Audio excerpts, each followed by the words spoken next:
Sir, অ্যালোপ্যাথিতে যেমন pathological টেস্টের মাধ্যমে রোগ নির্ণয় ও ডায়াগনোসিস করা হয়, হোমিওপ্যাথির ক্ষেত্রে কেমনভাবে ট্রিটমেন্ট করা হয়? শোনো, হোমিওপ্যাথির চিকিৎসা বিজ্ঞানটা আমি পূর্বেও আলোচনা করেছি, অ্যালোপ্যাথির মতো নয়। হ্যানিমান সাহেব নিজেই একজন খুব বড় মাপের অ্যালোপ্যাথি ডাক্তার ছিলেন এবং পরবর্তীতে উনি হোমিওপ্যাথিতে চলে এসে হোমিওপ্যাথি চিকিৎসা বিজ্ঞানকে উনি আবিষ্কার করেছেন।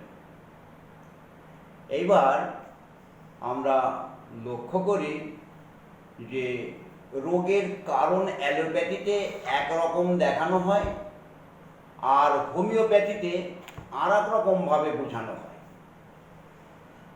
আপনার কিডনিটা কাজ করছে না, তাই আপনি অসুস্থ। যদি ঘুরিয়ে আমরা প্রশ্ন করি যে কিডনিটা অসুস্থ কেন, তাহলে একটা প্রশ্ন কিন্তু থেকেই যায়। আমরা দেখি হোমিওপ্যাথি অনুসারে রোগের কারণ প্রথমত দুটো দেখানো হয়। তার মধ্যে একটা ফান্ডামেন্টাল কজ আর একটা এক্সাইটিং কজ। এক্সাইটিং কজ শব্দ তো উত্তেজক কারণ। এক্সাইটিং কজকে আবার অনেক সময় মেনটেনিং কজও বলা হয়। তাহলে এই মেনটেনিং কজটা কিন্তু মেনটেনিং কজ, ফান্ডামেন্টাল কজ নয়। যেমন আমরা হয়তো 10 জন আজকে গঙ্গায় গেলাম, 100টা ডুব দিলাম, প্রত্যেকেই ডুব দিয়ে বাড়ি আসলাম। তার মধ্যে 5 জন অসুস্থ হলো। কি হলো? দেখা যাচ্ছে কারুর আমাশা হলো, কারুর সর্দি শেষা কাশি হলো, জ্বর, কারুর দেখা গেল গিটেগাটি ব্যথা হলো, কারুর দেখা গেল শ্বাসে কষ্ট শুরু হলো, আবার তার মধ্যে 5-6 জনের কিছুই হলো না। এখানে জলটা বা এই 100টা ডুব দেওয়া, অতিরিক্ত ডুব দেওয়া বা এই জলে অধিকক্ষণ ধরে স্নান করা, এটা কিন্তু এক্সাইটিং কজ, এটা কিন্তু ফান্ডামেন্টাল কজ নয়, এটা কিন্তু মূল কারণ নয়। মূল কারণ হলে সবাই কিন্তু আক্রমণ হতাম। এই যে এক্সাইটিং কজ, এই এক্সাইটিং কজ কিন্তু আমাদের ওষুধ নির্বাচন করার জন্যে খুব গুরুতর ব্যাপার নয়।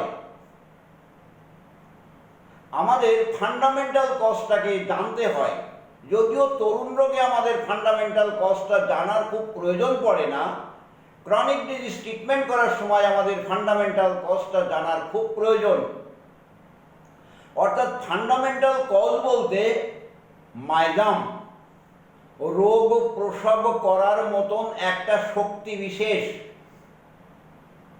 সেটাকে বলা হয় সোরা, সেটাকে বলা হয় সাইকোসিস, সেটাকে বলা হয় সিপিলিটিক, এবং এদের মিশ্রণে আর একটা অবস্থা সৃষ্টি হয় যাকে বলা হয় টিউবারকুলার মাইজাম। এই মাইজাম নিয়ে আমি পরে বলবো। তাহলে হয়তো তোমরা প্রশ্ন করতে পারো যে স্যার, আমরা তো তাহলে 5 জন মানুষ একসাথে স্নান করে বাড়ি ফিরলাম, তাহলে এক একজনের এক এক রকমের রোগ লক্ষণ প্রকাশ করলো কেন এই উত্তেজক কারণ দ্বারা? এখানে একটা কথা বলার থাকে, দেখো, একটা শিকল যদি এপাশে 50 জন আর ওপাশে 50 জন মিলে টানা হয়, তাহলে কোথা দিয়ে ছেড়বে? কি উত্তর হবে? সঠিক উত্তর দিতে গেলে উত্তর এটাই হবে, শিকলটার যে জায়গায় দুর্বল সেই জায়গা থেকেই ছিঁড়ে গেল।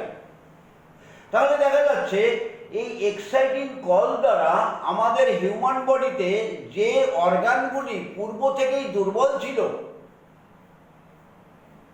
সেটা জন্মসূত্রে হতে পারে বা জন্মের পরে অন্যান্য রোগাক্রান্তের ফলে সেই সমস্ত যন্ত্রগুলি পূর্ব অবস্থায় ফিরে আসেনি, তার ফলে হতে পারে। আমাদের সেই সমস্ত যন্ত্রগুলির মধ্যে দিয়ে এই রোগ প্রকাশ পায়। তাহলে এই এক্সাইটিং কজ, এটা কিন্তু আমরা চিকিৎসক যারা থাকি, আমরা কিন্তু রুগীকে ম্যানেজমেন্ট দিই। আপনার রুটি সহ্য হচ্ছে না, রুটি এখানে ফান্ডামেন্টাল কজ নয়, এক্সাইটিং কজ, ওটা মেনটেন করেন। আপনার টক খেতে সহ্য হচ্ছে না, এটা কিন্তু ফান্ডামেন্টাল কজ নয়, এটা এক্সাইটিং কজ, আপনি এটা মেনটেন করেন, এটা খাবেন না। আপনি জলীয় অবয় জলে ভিজলেই আপনার শরীর শাখাটি হয়। এই জলে ভেজাটা উত্তেজক কারণ, জলে আপনি ভিজবেন না। এই এক্সাইটিং কজগুলি রুগীরা মেনটেন করে, আর ফান্ডামেন্টাল কজ সেই মাইগ্রেনটাকে আমরা চিকিৎসা করি অন্তত ক্রনিক ডিজিজে। তাহলে আমরা রোগের কারণ হিসাবে দেখতে পাচ্ছি যে একটা এক্সাইটিং কজ আর একটা ফান্ডামেন্টাল কজ।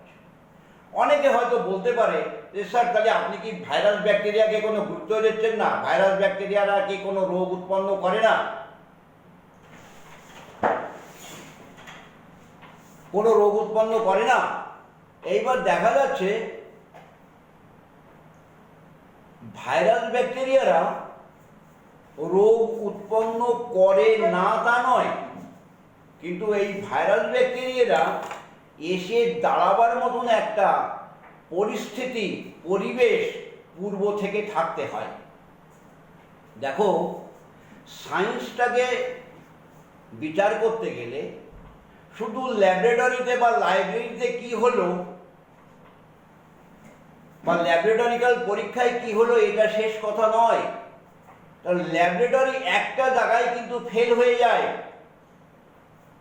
যেমন আমরা 10 জন লোক ফ্যামিলিতে আছি, আমাদের পক্স হলো, তাহলে পক্সটা তো সংক্রমণ ব্যাধি, তার 10 জনে আক্রান্ত হলাম না। 10 জনে আক্রান্ত না হয়ে আমাদের বাড়ির 3 জনে আক্রান্ত হলাম, আর 7 জন হলাম না। সাধারণ পাবলিকরা বলবে ওই তাহলে আর 7 জনের ইমিউনিটি পাওয়ার ভালো। What is immunity power? তাহলে এখানে ইমিউনিটি পাওয়ার বলতে গেলে কিন্তু সেই প্রাণশক্তির সুস্থতা, প্রাণশক্তি রোগ প্রসবকারিণী শক্তি দ্বারা আক্রান্ত নয়, বা রোগ প্রসব করার মতন ক্ষমতা নেই। মায়ের পক্স হলো, বাচ্চা কোলে দুধ খাচ্ছে, বাচ্চার পক্স হলো না। তাহলে বাচ্চাটা ওই ভাইরাস দ্বারা আক্রমণ হবার প্রবণতা শরীর আভ্যন্তরে নেই। তোমরা সাধারণভাবে প্রমাণ করলে প্রমাণ করতে পারো। একটা ঘরের মধ্যে যদি একটা কাঁঠাল কাটা হয়, ভাঙা হয়, আর একটা ইঁচড় কাটা হয়, তাহলে মাসি এসে কোনটার পরে বলবে? মাসি এসে সাধারণত পাকা কাঁঠালের উপরে বলবে, ইঁচড়ের পরে নয়। আগে ক্ষেত্র প্রস্তুত থাকতে হয়, তবে ভাইরাস ব্যাকটেরিয়ারা আসে। ভাইরাস ব্যাকটেরিয়াগুলি তাড়াতাড়ি করলে, জীবন্ত করে ফেললে কিন্তু ঠেকানো যাবে না। অনুরূপভাবে তোমরা খেয়াল করবা, আমাদের বাড়িতে হয়তো বা কোনো পেশেন্টের বাড়িতে হয়তো 7 জন লোক, একটা বাচ্চার প্রচণ্ড কৃমি হয়। আমরা ডাক্তারবাবুরা বললাম যে ওই মাসিতে কৃমির ডিম বয়ে নিয়ে আসে, ওর খাবারের পরে বসে, তাই ওর পেটে এত কৃমি জন্মাচ্ছে। এবার বাড়ির গার্জিয়ান যদি প্রশ্ন করে যে ডাক্তারবাবু, মাসির সাথে ওর এত শত্রুতা কেন? আমরা তো একসাথে একই খাবার খাই, একই ছাদের তলে থাকি, এক জায়গায় বসে পড়ে খাই, তাহলে মাসি কি যত ওর খাবারের উপরে এসে বসে? তাহলে কিন্তু আমরা যারা ডাক্তার আছি, আমরা কিন্তু ওই পর্যন্তই বোবা না। কৃমি জন্মাবার অনুকূল পরিবেশ ওর পাকস্থলীতে, ক্ষুদ্রান্ত্রে বা বৃহদন্ত্রে আছে,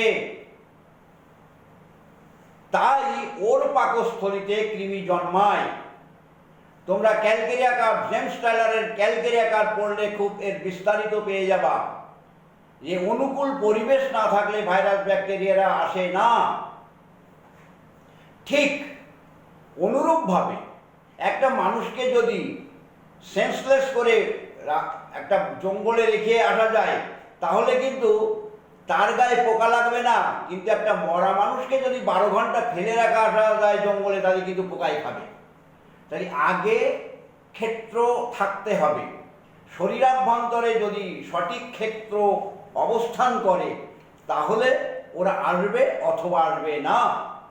তাই রোগের কারণ হিসাবে আমরা জানতে পারলাম এক্সাইটিং কজ, বা যেটাকে আমরা ফান্ডামেন্টাল কজ বললাম, আর একটা মেনটেনিং কজ। তাহলে এক্সাইটিং কজ, মেনটেনিং কজ, একটা ফান্ডামেন্টাল কজ মূল কারণ, আর একটা সাসেপ্টেবিলিটির কিছুটা অন্তত বললাম প্রবণতা, প্রভাবিত হইবার ক্ষমতা অথবা প্রভাবিত করার ক্ষমতা। যদি প্রভাবিত হইবার ক্ষমতা আমার না থাকে তাহলে আমাকে প্রভাবিত কেউ করতে পারে না। ভাইরাস ব্যাকটেরিয়া আমার মধ্যে আসবে এবং চলে যাবে। সেটাই হয়তো ইমিউনিটি পাওয়ার অনেকে ভালো গুছিয়ে বলতে পারবে না।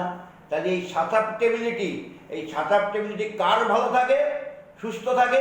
যার প্রাণ শক্তি সুস্থ, যার দেহযন্ত্র সুস্থ, যার মন সুস্থ। এক কথায় 9 নম্বর অর্গানন অনুচ্ছেদে 9 নম্বর অ্যাপারিজমটা পড়লে আমরা জানতে পারবো ভাইটাল ফোর্স কি করে আর সুস্থ মানুষ কাকে বলা হয়। ঠিক আছে, থাক এ পর্যন্ত।